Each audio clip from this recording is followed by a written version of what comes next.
Hello, Guardians. It is October 23rd. It is Zer Day because it's Friday, and we are over here in the Winding Cove. And he still has not been to the tower. I don't know if he just doesn't like the tower anymore or what. At some point, he's got to go back to the tower, but we'll just have to see. Either way, coming up here, along with a few other people, jumping in the cave. Let's see what he's got. Also, a reminder, you guys, 7 p.m. Eastern tonight, we'll be recording episode 125 of The Last Word on twitch.tv/Ebontis. More on that after we're done.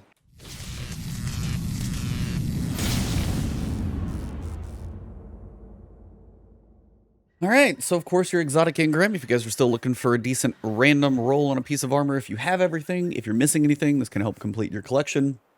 Just remember, if you're missing anything that he's selling, buy it before you buy the exotic engram so you don't waste your exotic engram on something like that. Alright, inventory. Weapon this week is the Cerberus+1. Perk here is Four-Headed Dog. Shoots erratic bullets from all gun barrels at the same time. Now I know 600 RPM auto rifles are actually coming down a smidge from the sandbox changes yesterday. 360 still are not amazing, but as this thing is kind of an exotic, it's a weird one. I honestly forget about this gun half the time, but it is just like a 4-barrel auto rifle that pumps out a lot of bullets. It's not the fastest, but it could pump out a lot of damage. Only thing about primary exotics is they really have to be stellar to outshine things like heavies and specials. So if you don't have this thing, definitely add it to your collection because it is kind of cool, if nothing else, if you've never had it before. I don't know if this is going to be breaking anything, like, you know, amazing metas or anything like that, but you never know. Aiming this weapon does reduce the spread of its projectiles, so if you go ADS on this thing, it will be a little tighter spread, but it is a pretty unwieldy beast at times to get a hold of, so it's not the most accurate. You're not going to be sniping people at range. It's meant to be medium to close range, pumping a lot of bullets out. That's basically it. Fun weapon, though. If you don't have it, pick it up. You never know when they're good. For the hunters, we've got the Lucky Pants. Perk here is a legally modded holster. Precision hits load 1 round to the chamber of stowed hand cannons. Hand cannons ready faster and are more accurate immediately after swapping to them. So some people might use something like this for, say, you know, if you snipe somebody in the body, switch over hand cannon, you're going to be more accurate with that follow-up possible kill shot. Stats here, you've got 15 in mobility, which is a good stat for hunters. Recovery, discipline, and intellect, 13, 13, and 16. It is a 62 roll, but those are all pretty decent stats for a hunter. That's actually pretty reasonable. I mean, strength you wouldn't mind having, of course, if you like abilities, but intellect and discipline, always beneficial. Recovery, good for PvP. And mobility, 15 for a hunter, never a bad thing. So overall, these aren't too shabby. If you like hand cannons generally and use them quite a bit, try these out. Stat roll's pretty solid. Consider these. Check your stat roll compared to what you may have, even if you have these. This may be better, or just a more favorable stat roll. For the Titans, always a cool one, the Heart of Inmost Light. Perk here is Overflowing Light. Using an ability, grenade, melee, or barricade, empowers the other 2 abilities. Empowered means abilities have faster regen, melees and grenades do more damage, and barricades have more hit points. So it's kind of a unique one. Gives Titans a little bit of a uniqueness to what they're able to do. This one potentially also would work with stasis. So you've got grenades, melees, and barricades for any class, including stasis. And say you have, you know, if you use one ability like a melee, it could mean your grenade does more damage, or your new barricade has more hit points to it.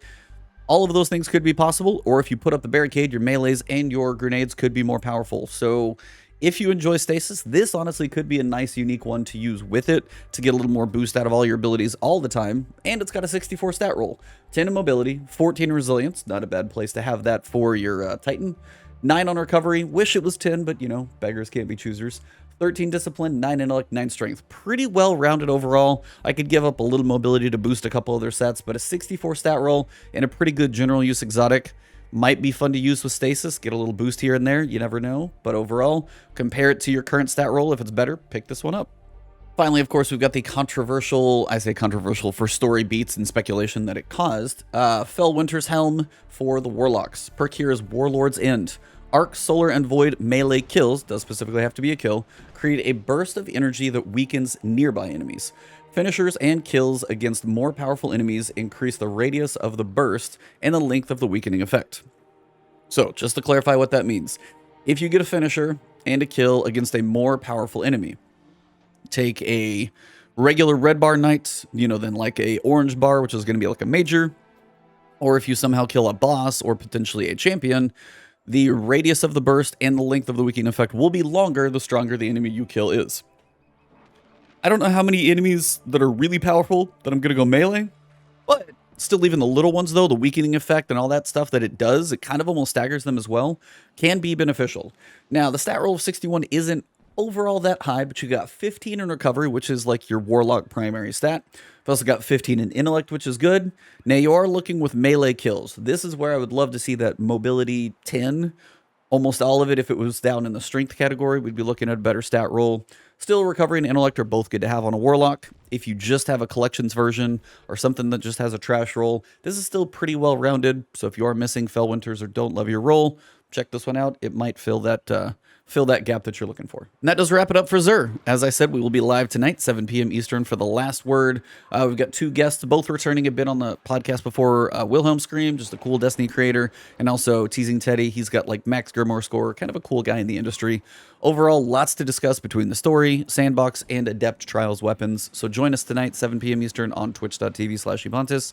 You can also find me on twitter.com/Ebontis. And if you guys are watching this one and you're new to the channel, hit that subscribe button and the alert bell. Thank you guys for the support. If you enjoyed the video, drop a like below and a comment, even if it's just to say hello. See you guys tonight. Have a good one.